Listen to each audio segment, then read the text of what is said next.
चैतन्यचन्द्राय नमो नमस्ते। चैतन्यचन्द्राय नमो नमस्ते। जय जय श्री चैतन्य जय नित्यानंद। जय द्वैत चंद्र जय गौरभक्तवृंद। हरे कृष्ण कृष्ण कृष्ण हरे हरे, हरे Ram Ram Ram Hare Hare. Hare Krishna, dear devotees. So we are reading from chapter number 21 from the book Teachings of Lord Chaitanya. The impersonalist tries to explain that the Supreme Lord's impersonal effulgence, the Brahmajyoti, is beyond the material modes of nature. But at the same time, he tries to establish that the Supreme Personality of Godhead is contaminated by the modes of material nature.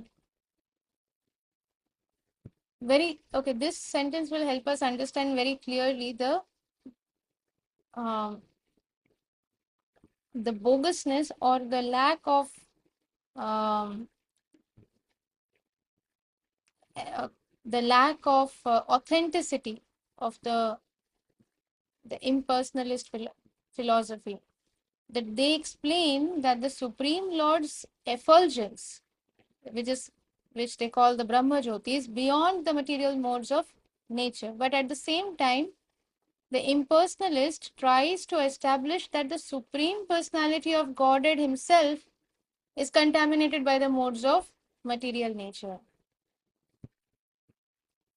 In truth, the Vedanta Sutra establishes not only that the Supreme Personality of Godhead is transcendental to the material modes of nature, but also that he has innumerable transcendental qualities and energies.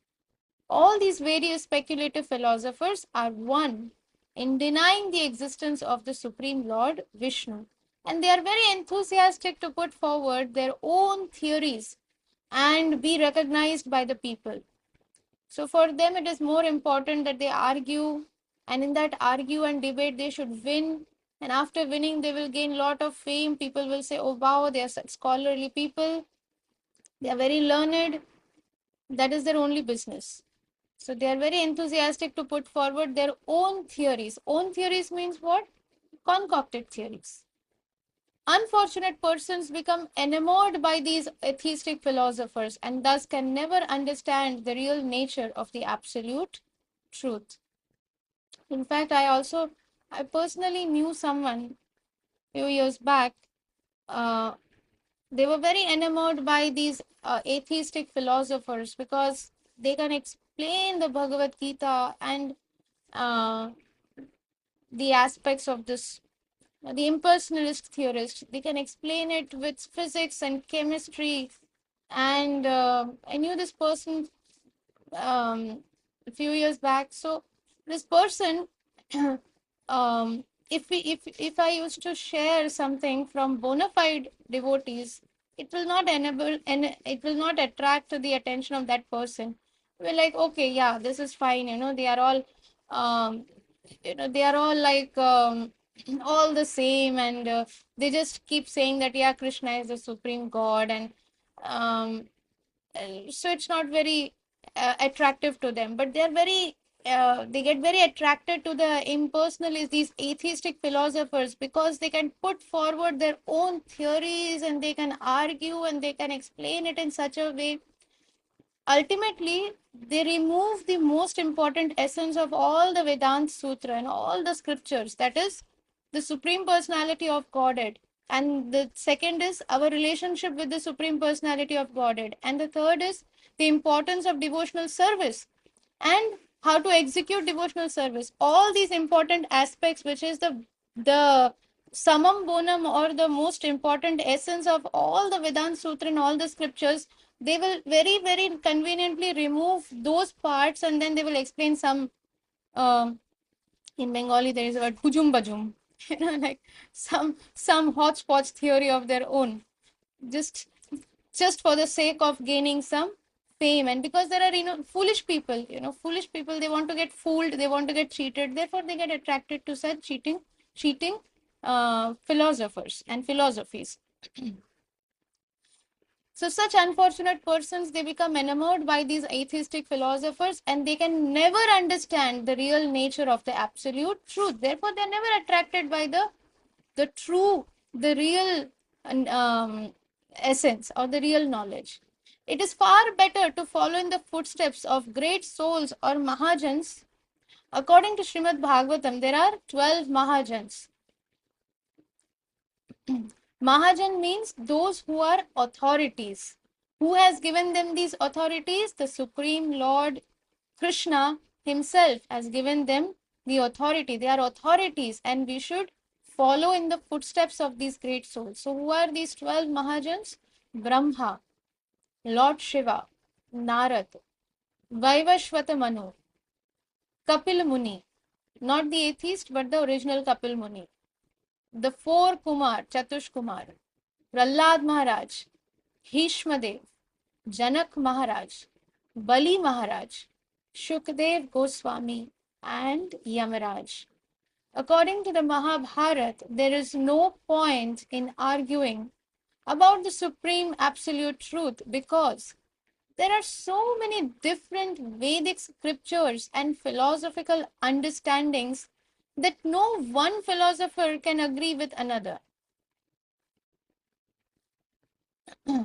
Since everyone is trying to present his own point of view and reject the others, it is very difficult to understand the prime necessity of life expressed by the religious principles. Therefore, it is better to follow in the footsteps of the Mahajans, who are great souls. Then one can achieve the desired success. If we see these 12 Mahajans, all the 12 Mahajans, they have given the same essence, the same conclusion. All the 12 Mahajans. But other than that, if we try to go through different Vedic scriptures, different philosophical understandings, every philosopher, they have tried to give their own concocted imaginative theories and understanding and interpretations. And therefore, if people try to study them, read them, then they will get just nothing, but they will get bewildered. They will never come to the right conclusion of the actual essence of the Vedic scriptures. So therefore, it is better to follow in the footsteps of the Mahajans. They are not saying that it is important to imitate. It is better to follow in the footsteps of the Mahajans, the great souls. Footsteps means what did they follow? What was the conclusion they derived and what were they doing? All of them were doing devotional service. They accepted one or more limbs of the devotional service. Only then one can achieve the desired success. Lord Chaitanya's teachings are just like nectar and they hold whatever you need. The best way is to take to this path and follow it. So with that, we come to the end of chapter 21. And by Krishna and Guru Maharaj's mercy, we are now on chapter 22. Srimad Bhagavatam. After the conversation of the Mayavadi sannyasis to the path of Chaitanya Mahaprabhu, after the conversion of the Mayavadi sannyasis to the path of Chaitanya Mahaprabhu, many scholars and inquisitive people, Gyanis and those who are curious, inquisitive, they visited the Lord at Banaras. Jigyasu, Gyani and Jigyasu, scholars and inquisitive people. They visited the Lord at Banaras. Since it was not possible for everyone to see Chaitanya Mahaprabhu at his residence, people stood in lines to see him as he passed on his way to the temples of Vishwanath and Bindu Madhav. One day, when the Lord visited the temple of Bindu Madhav with his associates Chandrasekhar, Paramanand, Tapan Mishra, Sanatan Goswami, and others, he sang Hari Haraye Nama Krishna Jadavaya Nama Haraye Nama Krishna Jadavaya Nama Gopal Govind Ram Shri Madhusudan Gopal Govind Ram Shri Madhusudan. Gopal Govind Ram Shri Madhusudan. When the Lord sang in this way, chanting and dancing,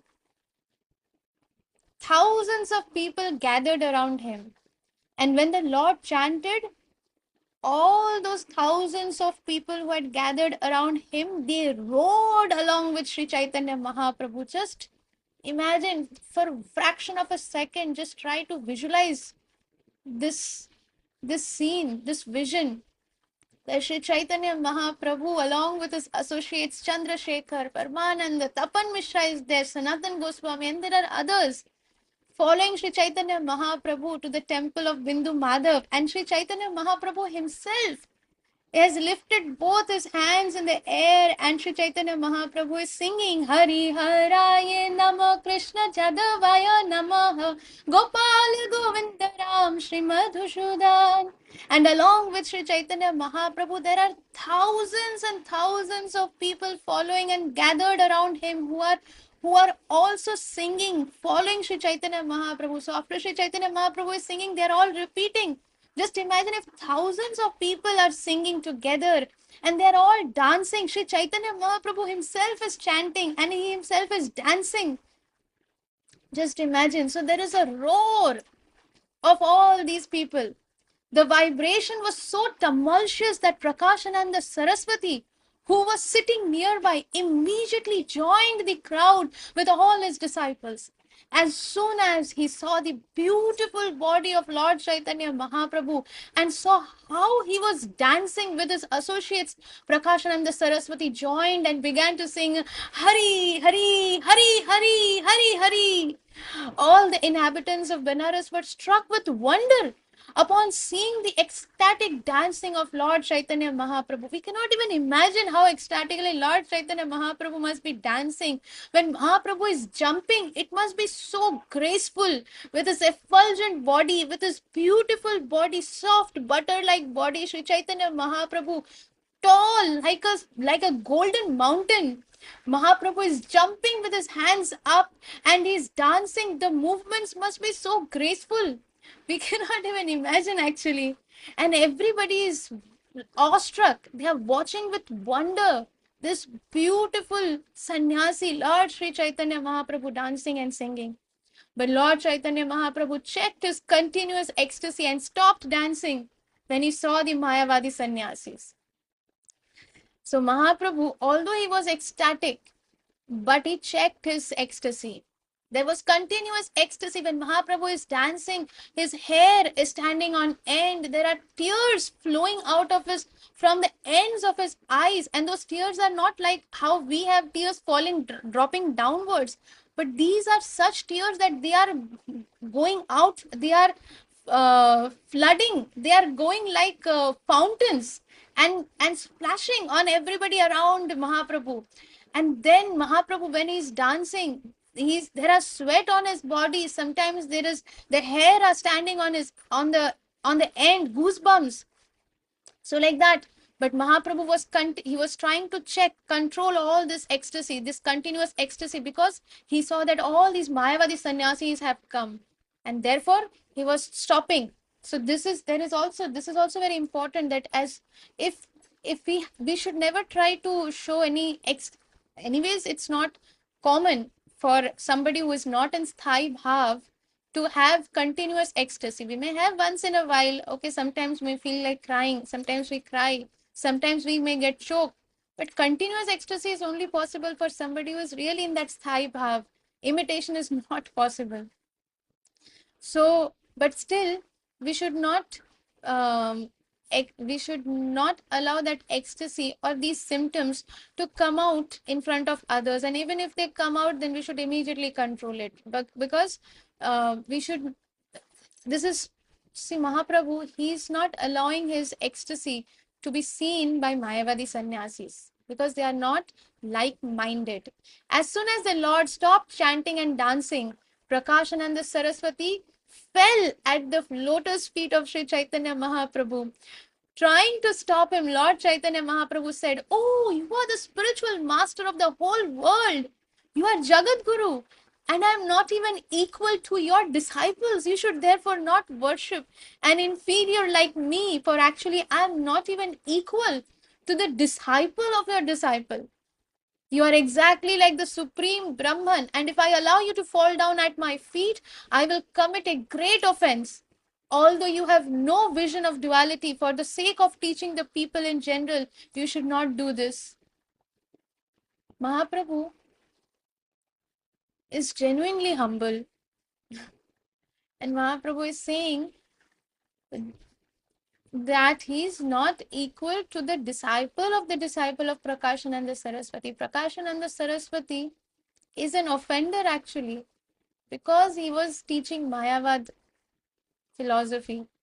And then his heart gets transformed after hearing from Sri Chaitanya Mahaprabhu. This is what can happen even to our hearts, because our own heart is like stone.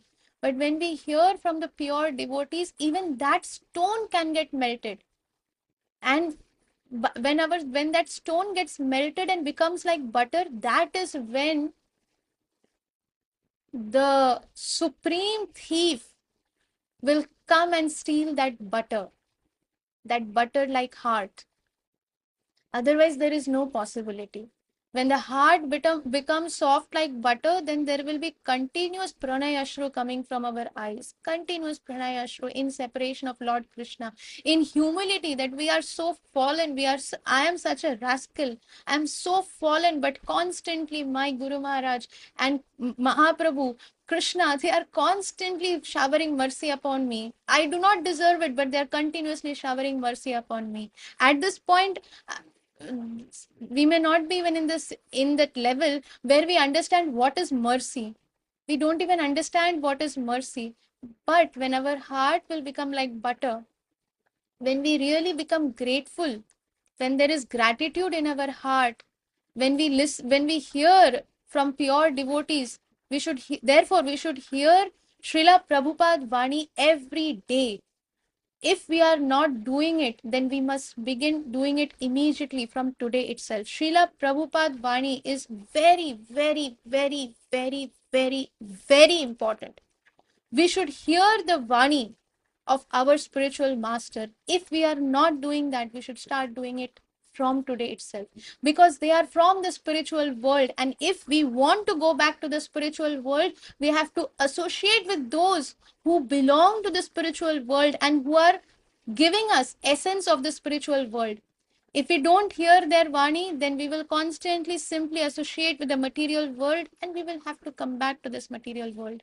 But if we want to go back to the spiritual world, we have to associate with the pure devotees. We have to hear from the pure devotees. Prakashananda Saraswati, who was such a rigid Mayavad, his heart gets transformed just by hearing from Sri Chaitanya Mahaprabhu. And he falls at the lotus feet of Sri Chaitanya Mahaprabhu. Actually, he wanted to say, please, please don't neglect us just because we are present here. Therefore, Mahaprabhu stopped chanting and dancing. And Prakashananda Saraswati, realizing this, he falls at the feet of Lord Chaitanya Mahaprabhu. And to make him humble, or more humble than a blade of grass, Mahaprabhu says these words. Actually, Mahaprabhu is saying with his own humility. It is not that Mahaprabhu is making a show of any humility. Mahaprabhu has no hypocrisy. He is the Supreme Lord himself. He is in a mood of Srimati Radharani, the source of every good quality that can be there, the source of all spiritual transcendental qualities. So Mahaprabhu is actually saying in his own humility, but also, so what does he say? I'm not even equal to the disciple of your disciple. You are Jagat Guru. And then he's saying, Prakashananda Saraswati, that he has no vision of duality, but just to teach the people in general, he should not do this because he is Jagat Guru. Now Prakashananda Saraswati starts speaking in front of so many thousands of people. But what he speaks, Krishna willing, we'll continue reading tomorrow and we'll see. Thank you very much for your very kind association. Vansha kalpatrubhyascha kripa sindhubhya eva cha पतितानां पावनेभ्यो वैष्णवेभ्यो नमो नमः. अनंत कोटि वैष्णव वृंद की जय. जय